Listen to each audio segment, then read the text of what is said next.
성령의 은혜와 축복이 가득하길 기도합니다. 잠시 핸드폰을 내려놓으세요. 쉬지 말고 기도하라. 지금 이 순간 세상의 소음을 멈추고 하나님께 집중하세요. 아멘. 이 말의 뜻이 무엇인지 아십니까? 진실로 그렇게 되기를 원합니다라는 뜻입니다. 구독을 누르시면 매일 기도의 능력을 경험하게 됩니다. 좋아요를 누르시면 이 기도의 은혜가 더 많은 영혼에게 전해집니다. 자, 이제 온전히 말씀에 집중해 주세요. 2023년 4월의 어느 봄날, 서울 노원구에 사는 박순자 집사님이 새벽 5시 30분 떨리는 손으로 성경을 펼쳤습니다.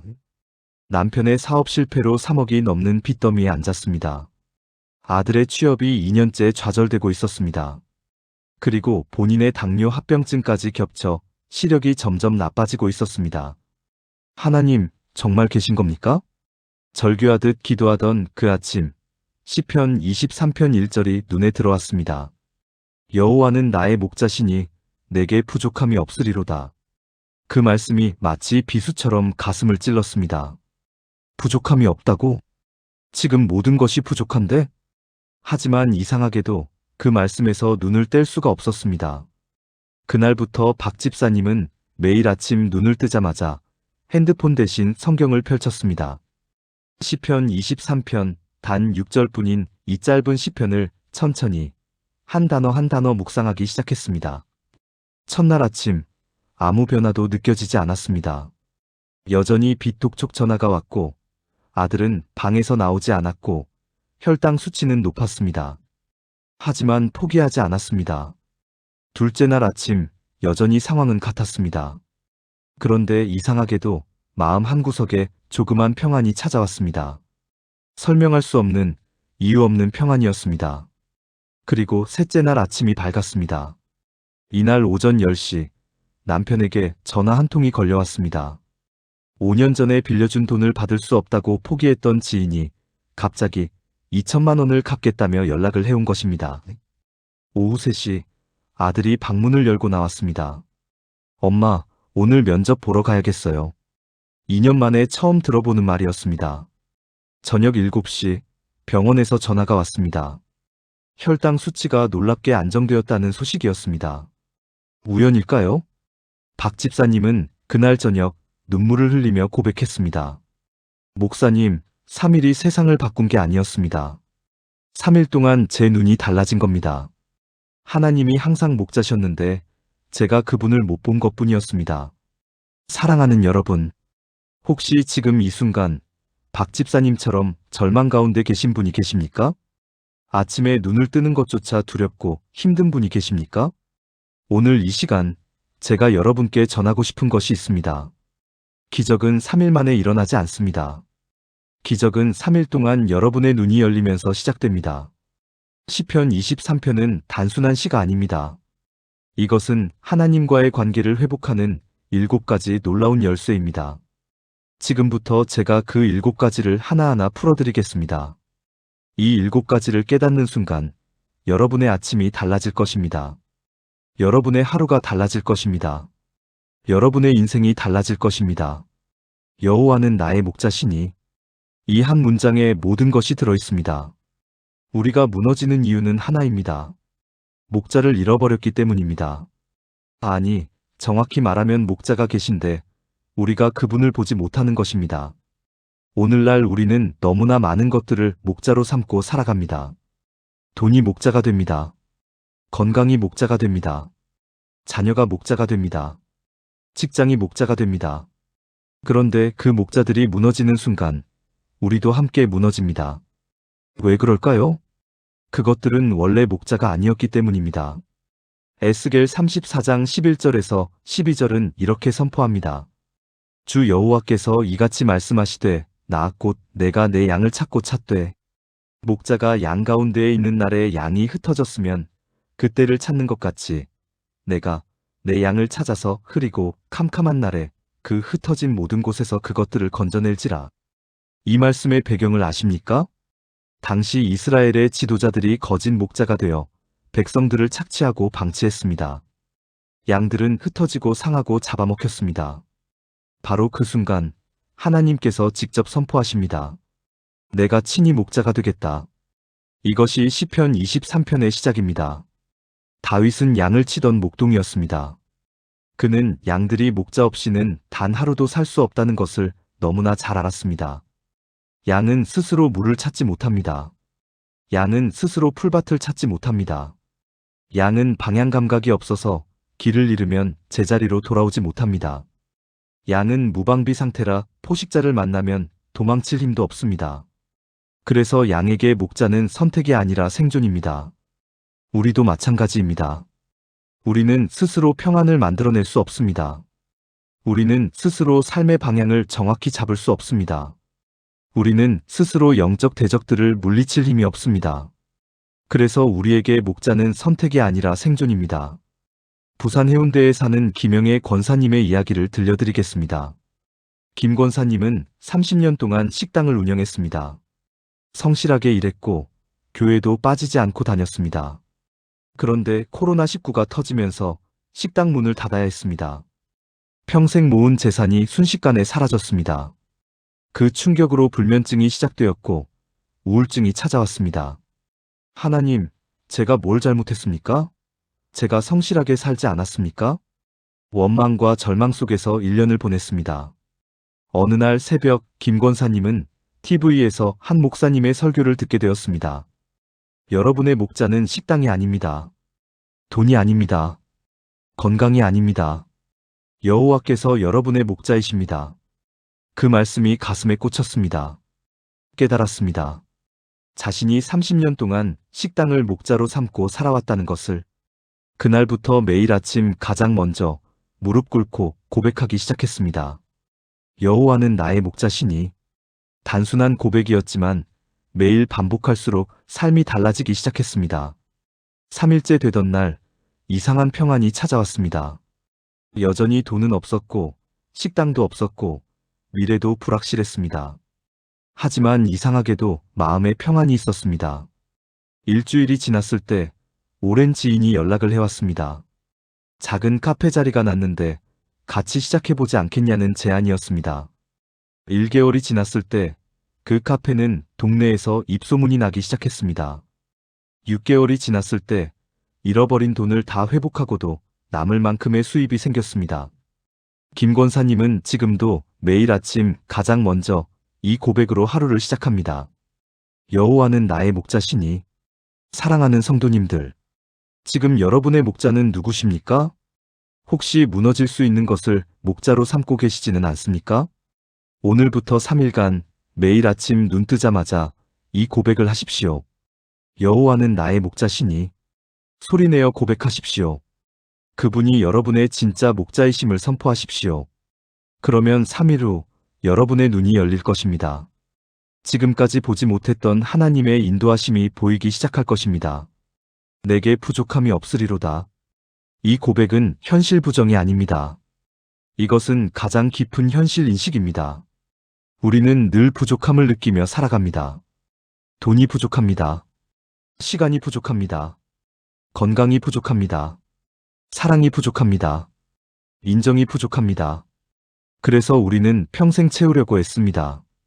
더 많이 벌려고, 더 많이 가지려고, 더 많이 인정받으려고 달려갑니다. 그런데 이상한 일이 벌어집니다. 채워도 여전히 부족합니다. 왜 그럴까요?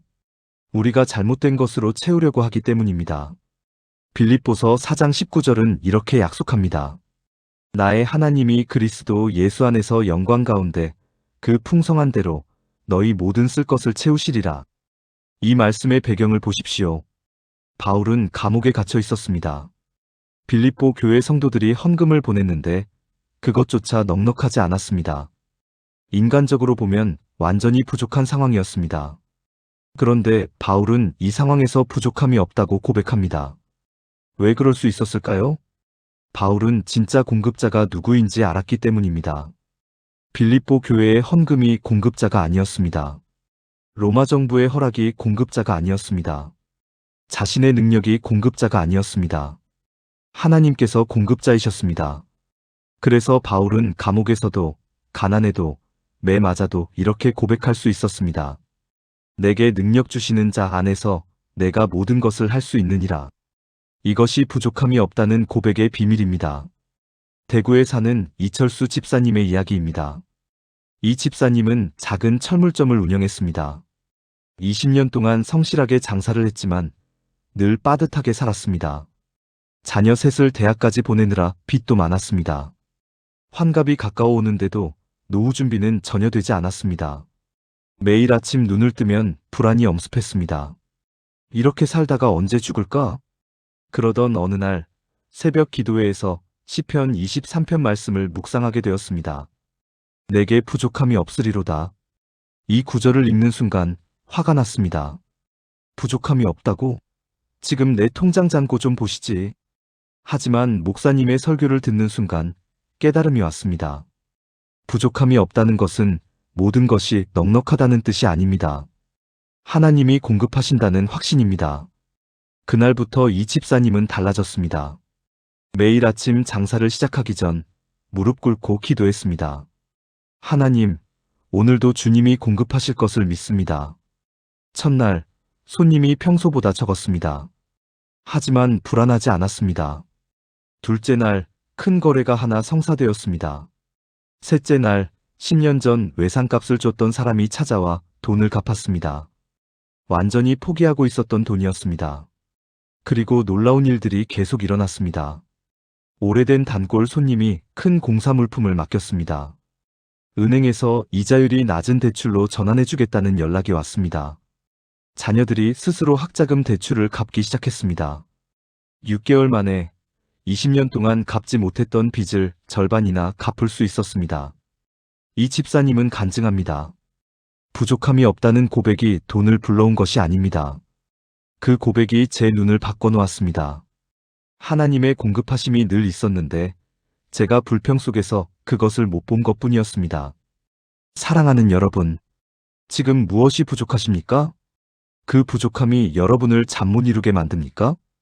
오늘부터 3일간 매일 아침 이 고백을 하십시오. 여호와는 나의 목자시니 내게 부족함이 없으리로다. 이것은 현실 부정이 아닙니다. 이것은 진짜 공급자를 선포하는 믿음의 고백입니다. 3일 후 여러분의 눈이 열릴 것입니다. 지금까지 보지 못했던 하나님의 공급하심이 보이기 시작할 것입니다. 그가 나를 푸른 풀밭에 누이시며 쉴만한 물가로 인도하시는도다. 현대인에게 가장 부족한 것이 무엇인지 아십니까? 바로 쉼입니다. 우리는 쉬지 못해 무너지고 있습니다. 몸은 쉬어도 마음은 쉬지 못합니다. 잠을 자도 피곤하고 휴가를 가도 여전히 지쳐 있습니다. 왜 그럴까요? 진짜 쉼의 자리를 잃어버렸기 때문입니다. 예수님께서 마태복음 11장 28절에서 이렇게 말씀하십니다. 수고하고 무거운 짐진 자들아, 다 내게로 오라, 내가 너희를 쉬게 하리라. 이 말씀을 하신 배경을 보십시오. 당시 종교 지도자들은 백성들에게 수많은 율법과 규칙의 짐을 지웠습니다. 사람들은 그 짐을 지느라 탈진 직전이었습니다. 바로 그때 예수님께서 말씀하십니다. 내게로 오라. 내가 너희를 쉬게 하리라. 진짜 쉼은 장소가 아닙니다. 진짜 쉼은 사람입니다. 예수님이 계신 곳, 그곳이 푸른 풀밭이고 쉴만한 물가입니다. 광주에 사는 정미숙 권사님의 이야기를 들려드리겠습니다. 정 권사님은 고등학교 교사였습니다. 20년 넘게 학생들을 가르치며 헌신적으로 살았습니다. 하지만 점점 소진되어 갔습니다. 학생들의 문제, 학부모들의 불만, 학교 업무, 교육청 평가.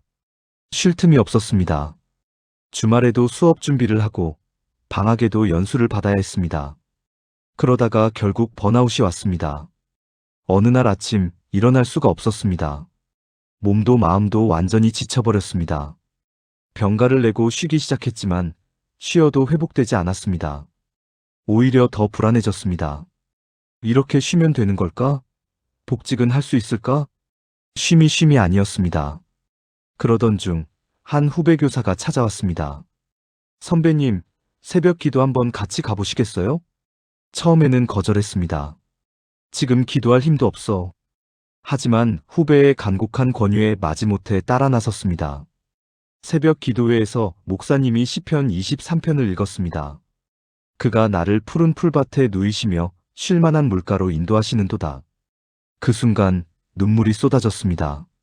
아, 내가 쉼을 잃어버린 게 아니었구나. 쉼의 자리를 잃어버린 거구나. 그날부터 정 권사님은 매일 아침 하나님 앞에 나아갔습니다. 30분만이라도 조용히 말씀을 읽고 기도했습니다. 첫날 여전히 마음이 불안했습니다. 둘째 날 조금씩 평안이 찾아왔습니다. 셋째 날 깊은 안식이 임했습니다. 몸은 여전히 피곤했지만 마음에는 평안이 있었습니다. 2주 후 정 권사님은 학교에 복직했습니다. 하지만 예전과 달랐습니다. 일을 대하는 태도가 달라졌습니다. 매일 아침 하나님과의 시간을 가졌고 그 시간이 하루 종일 힘이 되었습니다. 학생들의 문제도 학부모들의 불만도 업무의 압박도 여전했습니다. 하지만 이제는 소진되지 않았습니다. 왜냐하면 매일 아침 푸른 풀밭에서 쉼을 얻었기 때문입니다. 지금도 정 권사님은 매일 새벽 5시면 일어나 하나님 앞에 나아갑니다. 그리고 이렇게 고백합니다. 이 30분이 나머지 23시간 30분을 살게 합니다. 사랑하는 성도님들, 지금 지쳐 계십니까? 아무리 쉬어도 회복되지 않으십니까?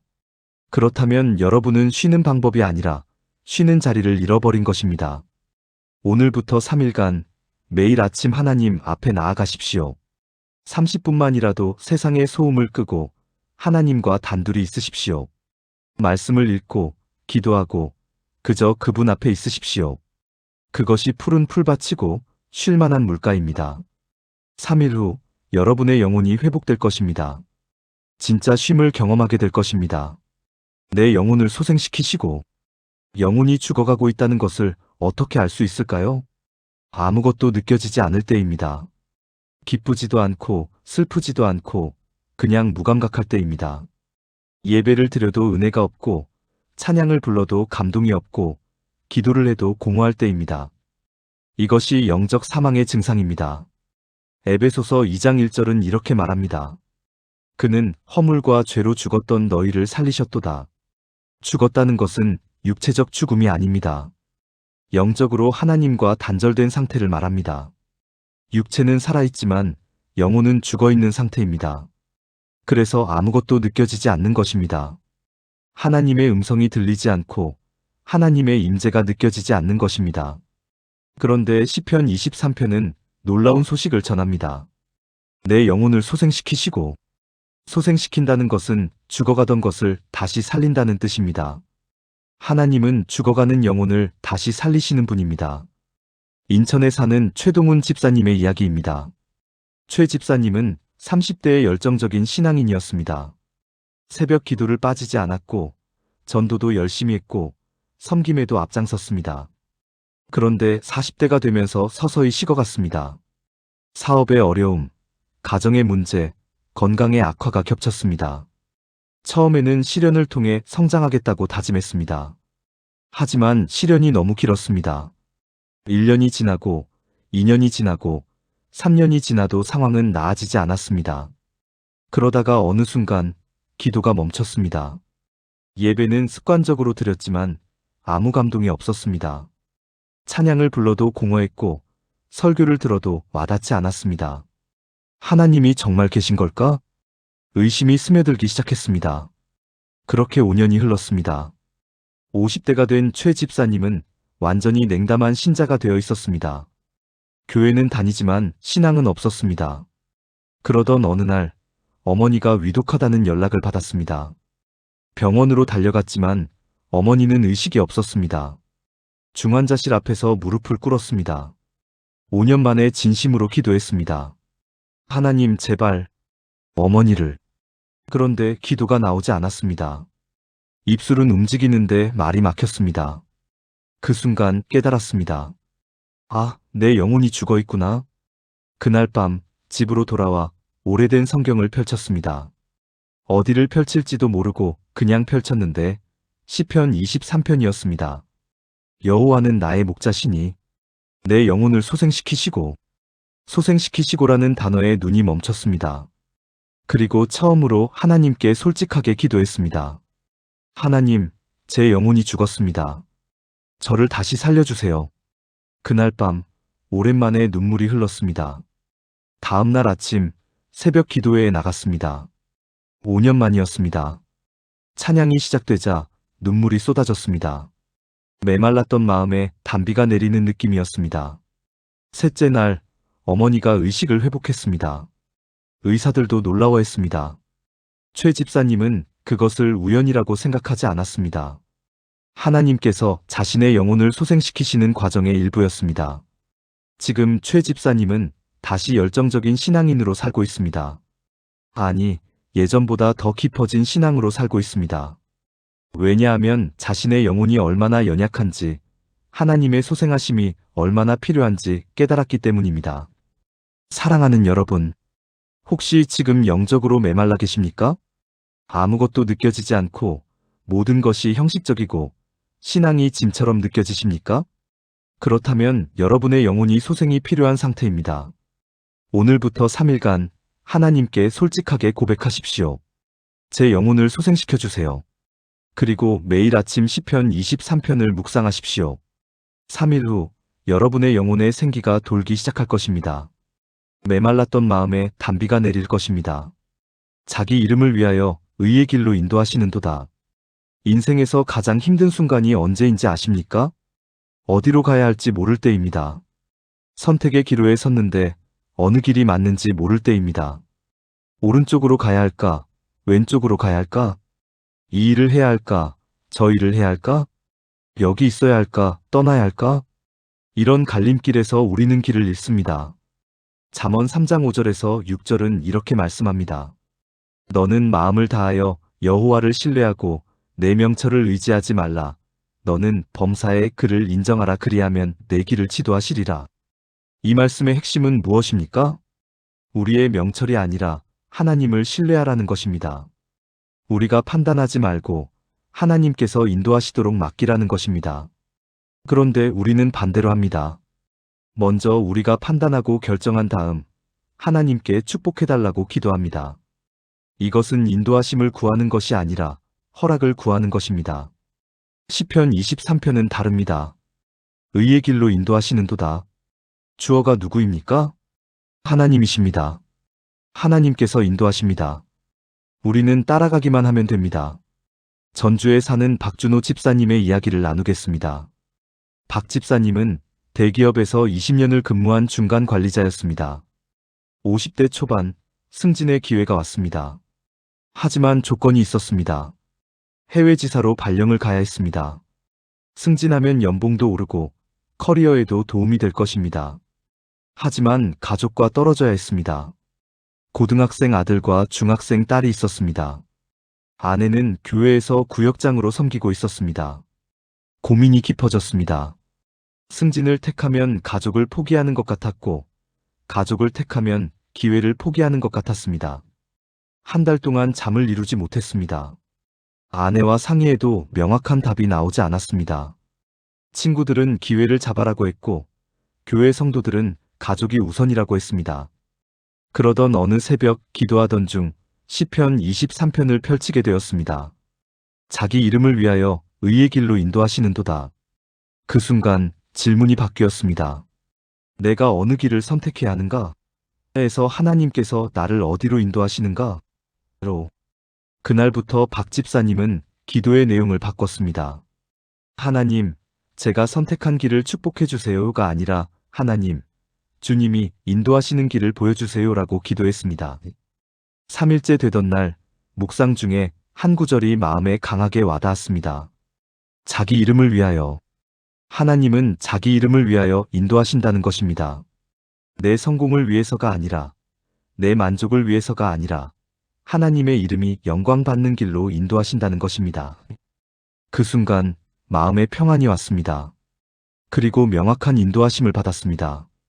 가족과 함께 있으라. 박 집사님은 승진을 포기하기로 결정했습니다. 회사에 솔직하게 말했습니다. 가족과 함께 있는 것이 제게 더 중요합니다. 회사는 실망했지만 존중했습니다. 그리고 놀라운 일이 벌어졌습니다. 6개월 후 국내 다른 부서에 더 좋은 자리가 생겼습니다. 해외 발령보다 더 좋은 조건이었고 가족과 함께 있을 수 있었습니다. 박 집사님은 지금도 그때를 회상하며 고백합니다. 제가 제 길을 선택했다면 실수했을 것입니다. 하나님께서 인도하시는 길을 따랐더니 상상도 못한 축복이 있었습니다. 사랑하는 성도님들, 지금 선택의 기로에 서 계십니까? 어느 길로 가야 할지 혼란스러우십니까? 그렇다면 먼저 기도의 내용을 바꾸십시오. 내 선택을 축복해 주세요가 아니라 주님의 인도하심을 보여주세요 라고 기도하십시오. 오늘부터 3일간 매일 아침 이 구절을 묵상하십시오. 자기 이름을 위하여 의의 길로 인도하시는도다. 3일 후 여러분은 명확한 인도하심을 받게 될 것입니다. 하나님께서 예비하신 길이 보이기 시작할 것입니다. 내가 사망의 음침한 골짜기로 다닐지라도 해를 두려워하지 않을 것은 주께서 나와 함께 하심이라. 인생에는 사망의 음침한 골짜기가 있습니다. 피할 수 없는 어둠의 시간이 있습니다. 질병의 골짜기, 실패의 골짜기, 상실의 골짜기, 절망의 골짜기. 누구나 이 골짜기를 지나가야 합니다. 문제는 골짜기를 만나는 것이 아니라 골짜기에서 두려워하는 것입니다. 요한복음 16장 33절에서 예수님은 이렇게 말씀하십니다. 세상에서는 너희가 환난을 당하나 담대하라. 내가 세상을 이기었노라. 예수님은 환난이 없을 것이라고 말씀하지 않으셨습니다. 오히려 환난을 당할 것이라고 분명히 말씀하셨습니다. 하지만 동시에 담대하라고 말씀하십니다. 왜 담대할 수 있습니까? 내가 세상을 이기었노라. 예수님께서 이미 승리하셨기 때문입니다. 시편 23편도 같은 메시지를 전합니다. 사망의 음침한 골짜기로 다닐지라도 골짜기를 피하는 것이 아닙니다. 골짜기를 통과하는 것입니다. 그리고 그 골짜기에서 해를 두려워하지 않을 것은 왜입니까? 주께서 나와 함께 하심이라. 혼자가 아니기 때문입니다. 창원에 사는 김은희 집사님의 간증입니다. 김 집사님은 40대에 유방암 진단을 받았습니다. 청천벽력 같은 소식이었습니다. 두 자녀는 아직 어렸고 남편은 사업으로 바빴습니다. 왜 하필 나에게? 원망과 두려움이 밀려왔습니다. 수술을 받고 항암 치료를 시작했습니다. 머리카락이 빠지고 몸이 약해지고 구토가 멈추지 않았습니다. 가장 힘든 것은 육체적 고통이 아니었습니다. 죽음에 대한 두려움이었습니다. 내가 죽으면 아이들은 어떻게 되지? 남편은 어떻게 살지? 밤마다 두려움에 잠을 이룰 수 없었습니다. 그러던 어느 날 병원 채플에서 시편 23편 말씀이 선포되었습니다. 내가 사망의 음침한 골짜기로 다닐지라도 해를 두려워하지 않을 것은 주께서 나와 함께 하심이라. 그 순간 무언가가 무너졌습니다. 두려움이 아니라 두려움의 벽이 무너진 것입니다. 아, 이것이 사망의 음침한 골짜기구나. 하지만 주님이 함께 계시는구나. 김 집사님은 그날부터 매일 아침 이 구절을 고백했습니다. 주께서 나와 함께 하심이라. 첫날 여전히 두려웠습니다. 하지만 고백을 멈추지 않았습니다. 둘째 날 조금씩 평안이 찾아왔습니다. 셋째 날 놀라운 확신이 임했습니다. 내가 살든 죽든 주님이 함께 계시면 된다. 그 확신 이후 김 집사님의 투병이 달라졌습니다. 여전히 항암 치료는 고통스러웠습니다. 하지만 두려움은 사라졌습니다. 오히려 같은 병실의 다른 환자들을 위로하고 격려했습니다. 주님이 함께 계세요. 우리는 혼자가 아니에요. 의사들과 간호사들이 놀라워했습니다. 어떻게 저렇게 평안할 수 있지? 1년 반의 치료가 끝났습니다. 기적적으로 완치 판정을 받았습니다. 하지만 김 집사님에게 진짜 기적은 완치가 아니었습니다. 사망의 음침한 골짜기에서 두려움 없이 걸을 수 있었던 것이 진짜 기적이었습니다. 지금도 김 집사님은 암 환자들을 찾아가 간증합니다. 골짜기는 피할 수 없습니다. 하지만 주님이 함께 계시면 그 골짜기를 담대히 통과할 수 있습니다. 사랑하는 여러분, 지금 어둠의 골짜기를 지나고 계십니까? 두려움이 여러분을 짓누르고 있습니까? 그렇다면 혼자가 아니라는 것을 기억하십시오. 오늘부터 3일간 매일 아침 이 고백을 하십시오. 주께서 나와 함께 하심이라. 소리내어 고백하십시오. 3일 후 여러분의 두려움이 사라지기 시작할 것입니다. 골짜기는 여전하지만 담대함이 생길 것입니다. 내 평생의 선하심과 인자하심이 반드시 나를 따르리니 내가 여호와의 집에 영원히 살리로다. 시편 23편의 마지막 구절은 미래에 대한 선언입니다. 반드시라는 단어를 주목하십시오. 아마도가 아닙니다. 혹시가 아닙니다. 반드시입니다. 이것은 희망사항이 아니라 확신입니다. 로마서 8장 28절은 이렇게 약속합니다. 우리가 알거니와 하나님을 사랑하는 자, 곧 그의 뜻대로 부르심을 입은 자들에게는 모든 것이 합력하여 선을 이루느니라. 모든 것이 합력하여 선을 이룬다. 이것은 모든 일이 좋은 일만 일어난다는 뜻이 아닙니다. 좋은 일도 나쁜 일도 이해할 수 없는 일도 모두 합쳐져서 결국 선을 이룬다는 뜻입니다. 왜 그럴 수 있습니까? 하나님께서 선하시고 인자하신 분이시기 때문입니다. 그분의 선하심과 인자하심이 우리의 평생을 따르기 때문입니다.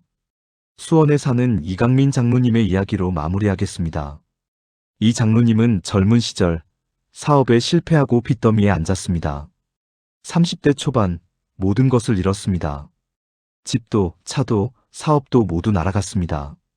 아내와 어린 자녀 둘을 데리고 월세방으로 이사했습니다. 절망적이었습니다. 이제 끝이구나. 그런데 교회 목사님이 찾아왔습니다. 성경을 펼치고 시편 23편을 읽어주었습니다. 특히 마지막 구절을 강조했습니다. 내 평생의 선하심과 인자하심이 반드시 나를 따르리니. 장로님, 지금은 어두워 보이지만 하나님의 선하심과 인자하심은 변하지 않습니다. 그 말씀이 씨앗처럼 마음에 심어졌습니다. 이 장로님은 그날부터 매일 아침 이 구절을 고백하기 시작했습니다. 내 평생의 선하심과 인자하심이 반드시 나를 따르리니. 처음에는 믿어지지 않았습니다. 현실은 여전히 암담했습니다. 하지만 고백을 멈추지 않았습니다. 3일째 되던 날 작은 변화가 시작되었습니다. 친구가 작은 일자리를 소개해 주었습니다. 품삯이 적었지만 성실하게 일했습니다. 6개월 후 그 친구가 더 좋은 기회를 소개했습니다. 작은 사업을 다시 시작할 수 있는 기회였습니다. 이번에는 신중하게 기도하며 시작했습니다. 사업이 조금씩 자리를 잡아갔습니다. 3년 후 빚을 모두 갚았습니다. 5년 후 새 집을 샀습니다. 10년 후 사업이 크게 성장했습니다. 하지만 이 장로님이 가장 감사한 것은 물질적 회복이 아니었습니다. 그 절망의 시간 동안 배운 믿음이었습니다. 하나님의 선하심과 인자하심은 환경에 달려있지 않구나. 지금 이 장로님은 70대가 되었습니다. 여전히 매일 아침 시편 23편을 묵상합니다. 그리고 젊은이들에게 간증합니다. 40년 전 모든 것을 잃었을 때 시편 23편을 붙잡았습니다. 그 말씀대로 하나님의 선하심과 인자하심이 제 평생을 따랐습니다. 여러분도 믿으십시오. 사랑하는 성도님들, 지금 미래가 불안하십니까? 앞날이 막막하십니까? 그렇다면 이 확신을 붙잡으십시오. 하나님의 선하심과 인자하심이 여러분의 평생을 따를 것입니다. 오늘부터 3일간 매일 아침 이 선언을 하십시오. 내 평생의 선하심과 인자하심이 반드시 나를 따르리니.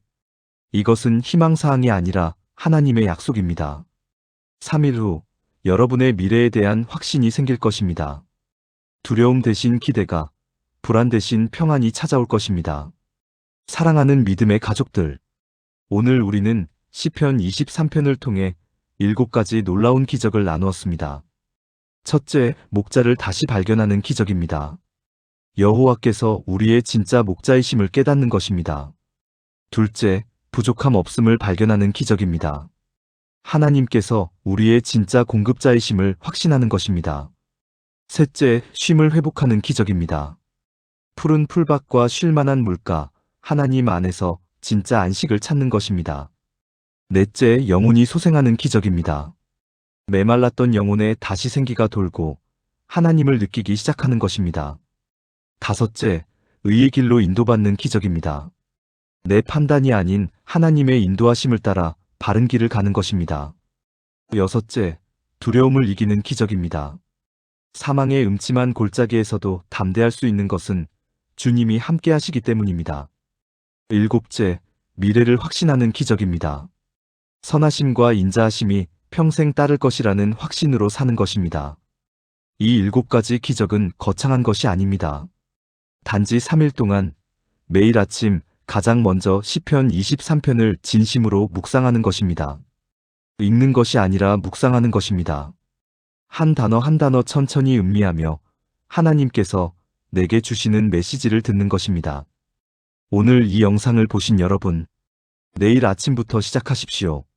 눈을 뜨자마자 핸드폰 대신 성경을 펼치십시오. 시편 23편 단 6절을 천천히 묵상하십시오. 3일만 해보십시오. 3일 후 여러분은 변화를 경험하게 될 것입니다. 환경이 바뀌지 않아도 여러분의 눈이 바뀔 것입니다. 상황이 달라지지 않아도 여러분의 마음이 달라질 것입니다. 문제가 사라지지 않아도 여러분의 확신이 생길 것입니다.